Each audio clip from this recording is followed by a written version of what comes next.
The Arctic winds howled like a restless beast, whipping against the hull of the Arctic Dawn. Captain Elijah Briggs stood at the bow, his weathered hands gripping the railing as he scanned the icy horizon. The ship cut through the frigid waters, its crew accustomed to the eerie solitude of the Arctic. But today, something felt different. "Captain, you might want to take a look at this." Elijah turned sharply at the voice of his first mate, Jake Henderson, who was peering through a pair of binoculars. His tone carried something unusual, an urgency laced with disbelief. "What is it?" Elijah asked, walking over. Jake handed him the binoculars, pointing toward a small, drifting piece of ice about 100 yards away. Squinting, Elijah focused on the object. His breath hitched. There, clinging to the last remaining chunk of a broken ice floe, was a polar bear. The animal looked young, not quite a cub, but not fully grown either. Its thick white fur was damp, its powerful body trembling slightly against the biting cold. But it wasn't just the bear's situation that sent a chill down Elijah's spine. The bear was looking directly at them. And then it raised a paw and waved. Elijah blinked. Did that bear just wave? Murmurs rippled through the crew as more sailors rushed to the railings. Some rubbed their eyes.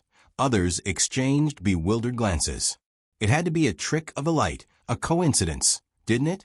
But then, the bear did something even stranger. It mimicked Jake's movements. Jake, still gripping the binoculars, had instinctively raised his free hand when calling for the captain. The bear, balancing carefully on the ice, lifted its paw in almost the exact same motion. "What the hell?" Jake muttered. The crew fell into an uneasy silence. This wasn't normal bear behavior. Wild animals didn't acknowledge humans like this, let alone imitate them. Something was very wrong. "We have to help it," said Logan, the ship's youngest deckhand. His voice wavered with concern. "It's not going to last long on that ice." Elijah hesitated. He'd seen his fair share of nature's cruelty. The Arctic was unforgiving, but the bear's actions were gnawing at something deep inside him, a primal instinct telling him this was no ordinary animal. "Get the ropes ready," he ordered. "We're bringing it aboard." A flurry of movement followed as the sailors scrambled to prepare a makeshift rescue.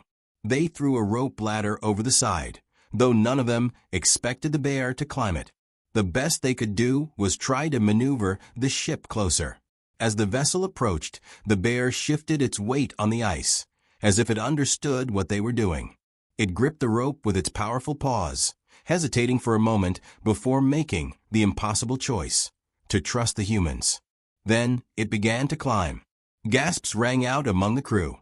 A full-grown polar bear would never do this. But this one did.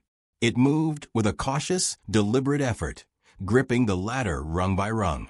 Jake stepped forward to help, adrenaline pumping through his veins. "Easy there, big guy," he murmured. "We got you." The moment the bear's massive paws touched the deck, the sailors backed away instinctively. It shook its thick coat, sending droplets of freezing water across the wooden planks. But it didn't growl, didn't show any signs of aggression. Instead, it looked up at them and nodded. Elijah's breath caught in his throat. "Captain," Jake's voice was barely above a whisper. "That bear just thanked us." The wind howled louder, as if the Arctic itself had just witnessed something that defied nature.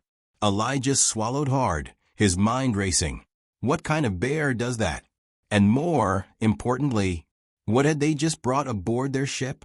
The Arctic dawn rocked gently as the crew stood frozen, eyes locked on the dripping, massive form of the polar bear standing in the middle of their deck.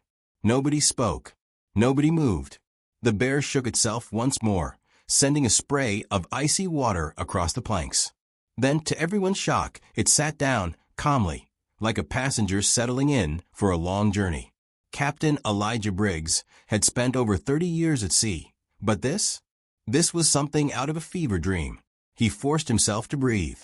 "Nobody panic," he said, though his own pulse hammered against his ribs. "Panic."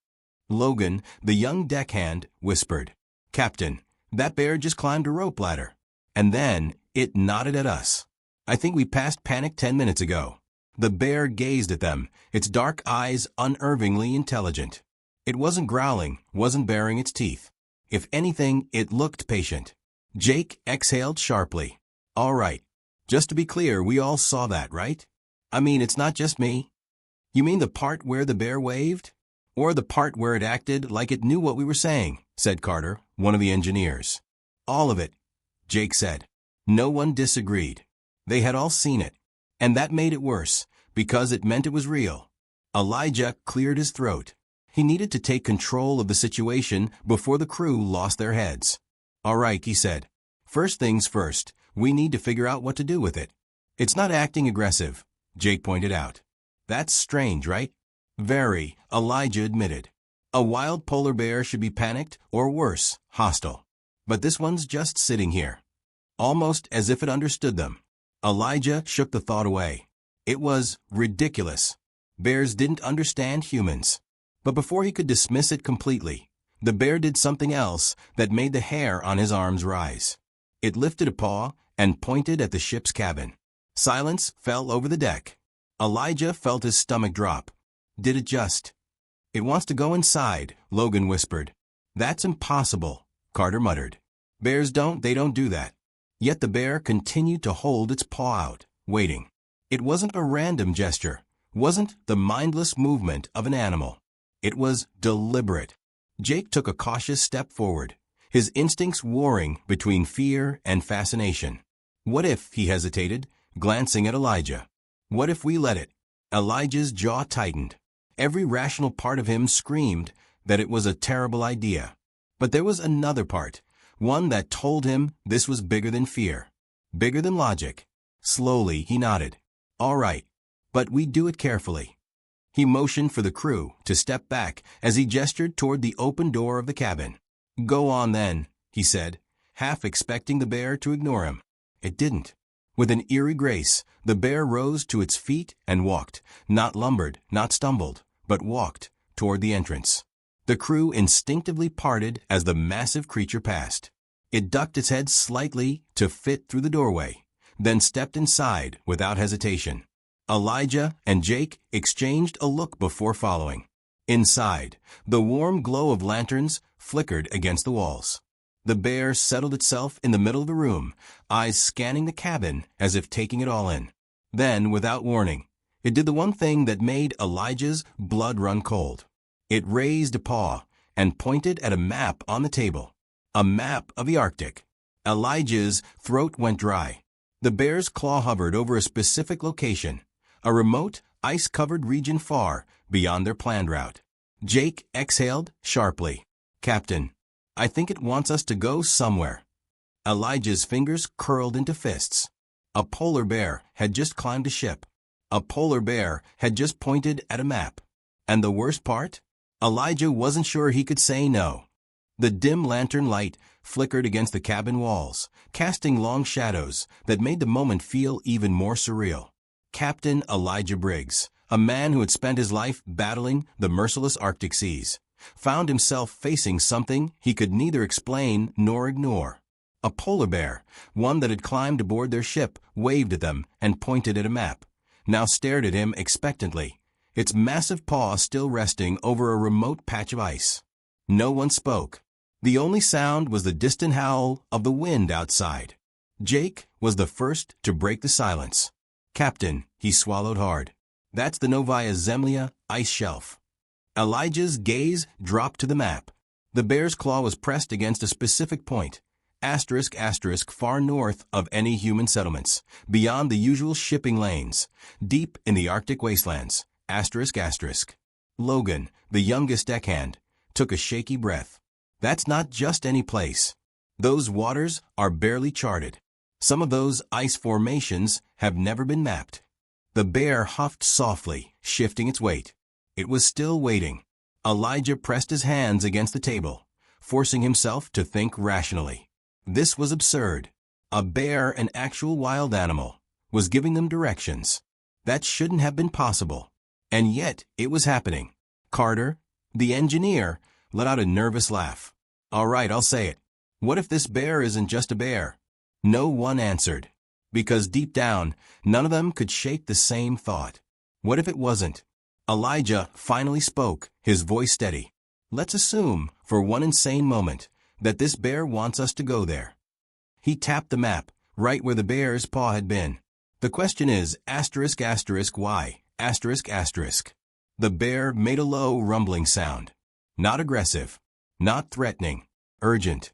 Jake rubbed his temples. This is crazy. Then he turned to the bear, as if it could understand him. Look, buddy, even if we wanted to help you, that area is dangerous. Icebergs, unpredictable currents, not to mention we're low on supplies. The bear stood up. The entire crew tensed. A fully grown polar bear towering over them in a confined space should have been terrifying. But instead of lunging, instead of growling, it turned toward the supply shelf. Elijah frowned as the bear sniffed around before nudging a metal storage crate with its nose. When the crew hesitated, it nudged it again. Carter cautiously stepped forward and unlatched the crate. Inside, neatly stacked, were spare rations, canned goods, dried meats, and emergency provisions. The bear exhaled and sat down again, as if to say, "Now you have enough." A chill ran down Elijah's spine. Logan whispered, "No way." It knew we were worried about supplies. Jake let out a slow breath. "Captain, this bear isn't just smart. It's thinking." Elijah ran a hand over his beard, staring at the bear like it might suddenly explain itself. If this was a test of sanity, they had already failed. But one thing was clear. This bear wasn't lost. It wasn't wandering aimlessly. It had a destination, and it wanted them to take it there. Elijah's fingers traced the route on the map. The waters ahead were rough, but not impossible. A detour would cost them a few extra days. Everything in his logical mind told him to ignore the bear, to turn the ship back toward safer waters. But his gut, that old sailor's instinct that had kept him alive for decades, told him that saying no would be a mistake. He looked up at the crew. "If we do this, we do it right. We don't take unnecessary risks. We go as far as we can safely manage." Jake let out a nervous chuckle. "So, we're really taking orders from a bear now." Elijah smirked. "Looks that way." A deep, approving chuff escaped from the bear's throat.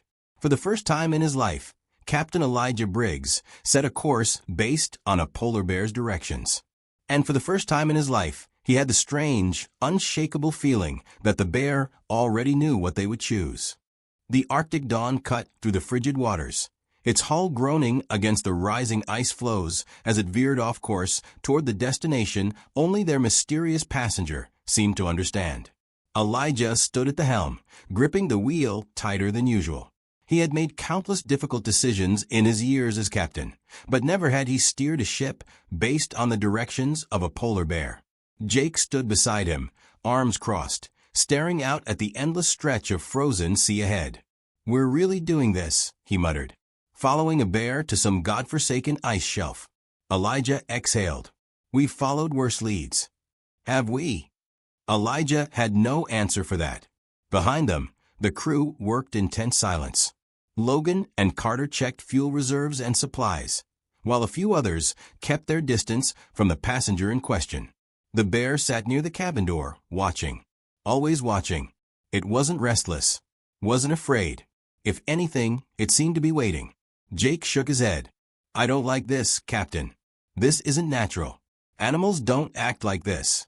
Elijah didn't disagree, but something inside him whispered that turning back would be the wrong choice. That the bear this bear was leading them to something important. The wind howled as the temperature dropped. The deeper they ventured into the unknown waters, the heavier the ice became, forming jagged obstacles in their path. Carter came running up from below deck. "Captain, sonar's acting up." Elijah frowned. "Define acting up."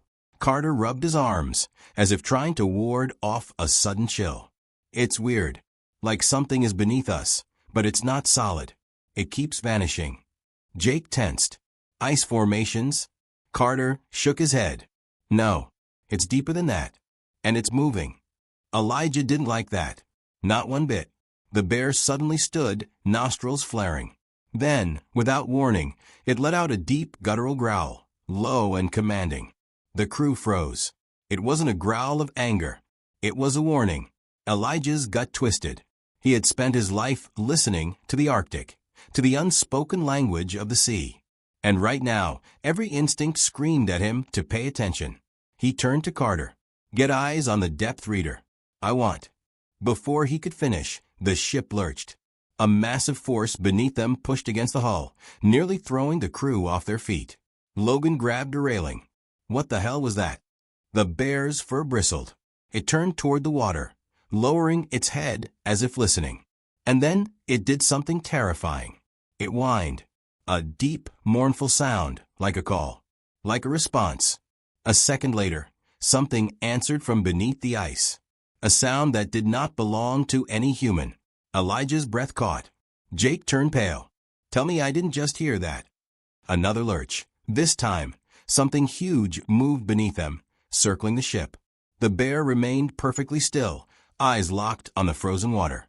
Its massive chest rose and fell, its breath slow, controlled. Elijah clenched his jaw. They weren't alone out here, and whatever was beneath them was waiting for them to arrive.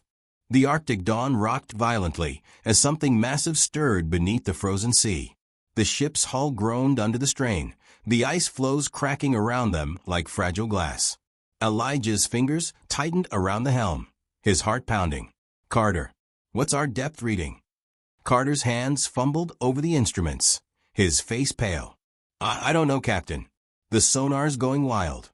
There's something moving down there, but it's too big and it's too fast." Jake cursed under his breath. "It's not a whale, is it?" Elijah didn't answer, because deep down he knew. No whale could move like that.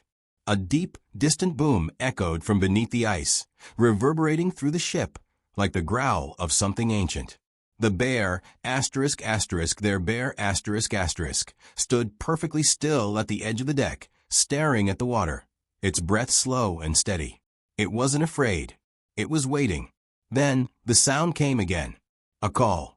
Not a roar. Not a groan of shifting ice. A response.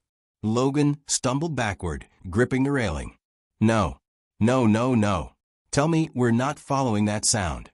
The bear lifted its head, nostrils flaring, then turned to Elijah. Expecting. Watching. Elijah's gut twisted. Every survival instinct screamed at him to turn the ship around, to escape while they still had the chance.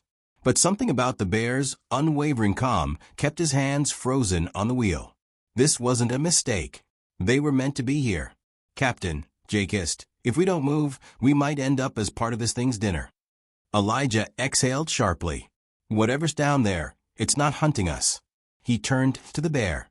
"Is it?" The bear's dark eyes met his. And then it nodded. Elijah's blood ran cold. A violent crack split the air as a section of ice near the ship burst open. A plume of frigid mist shot skyward, swallowing the deck in a bone-chilling fog.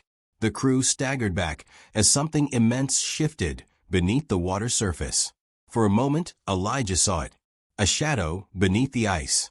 A silhouette too large, too unnatural. Not a whale. Not a shark. Something else. The bear let out a low rumble. Not a growl, but a sound of recognition. And the shape in the water stopped moving. A deep stillness fell over the Arctic. Then, slowly, impossibly, the ice began to part. Not break. Not shatter. Open. Like a door. Elijah could barely breathe. That's not possible. The bear turned back toward him. And for the first time since it had stepped onto the ship, Elijah understood something with terrifying clarity. This bear hadn't needed saving. It had come to lead them here. The crew stood in stunned silence as the mist cleared, revealing a dark, gaping crevasse in the ice, ***, a passage, leading downward into the unknown, ***. Elijah met the bear's gaze one last time, and then, without hesitation, the bear stepped forward into the ice and vanished. The crew of the Arctic Dawn stood frozen, their breath visible in the icy air. One moment, the bear had been there, solid, real, undeniable. The next, it was gone, swallowed by the impossible crevasse in the ice. Elijah's pulse thundered in his ears. His crew, seasoned sailors who had faced everything from Arctic storms to near shipwrecks, stood in stunned silence. None of them spoke, because none of them had any explanation for what they had just witnessed. Jake broke the silence first. His voice was hoarse. Did we just watch a bear walk into the ice? No one answered. Because there was no answer. Logan gripped the railing, his hands trembling. Captain, tell me we're turning around. Tell me we're leaving this cursed place and pretending we never saw any of this. Elijah couldn't tear his eyes away from the yawning black rift in the ice. It wasn't natural. The way it had opened, smooth and deliberate, was nothing like the jagged fractures he had seen before. It was as if something, someone, had been expecting him. Jake took a cautious step toward the edge of the deck, peering down at the abyss below. I don't see a bottom, he murmured. It just keeps going. Elijah knew the right call, the safe call, was to turn the ship around and leave, to return to the shipping lanes, to forget they had ever been led here by an impossible bear with human-like understanding. But then, a sound rose from the depths. A hum. Deep. Low. Almost melodic. Carter clutched his chest. I can feel that in my ribs. Elijah exhaled sharply. He had spent decades at sea, listening to the groans and whispers of the Arctic. But this sound? This was something else. Something ancient. Something alive. Jake took a step back. Captain, whatever's down there, it's calling. And I don't think it's calling the bear. I think it's calling us. A shiver ran down Elijah's spine. He felt it too. Not fear. Not panic. A pull. The bear had brought them here. But now it was gone. And the decision was theirs. Elijah turned to his crew. I won't order anyone to follow. If you want to turn back, I'll respect that. Silence. Then Carter shook his head. Captain, after everything we've seen, if we turn back now, we'll spend the rest of our lives wondering. Logan let out a nervous laugh. That's assuming we have the rest of our lives. Jake ran a hand over his face. We're actually doing this, aren't we? Elijah looked one last time at the dark, open passage beneath the ice. Then he took a deep breath and stepped forward. One by one, the crew followed. And as they descended into the unknown, the ice closed behind them,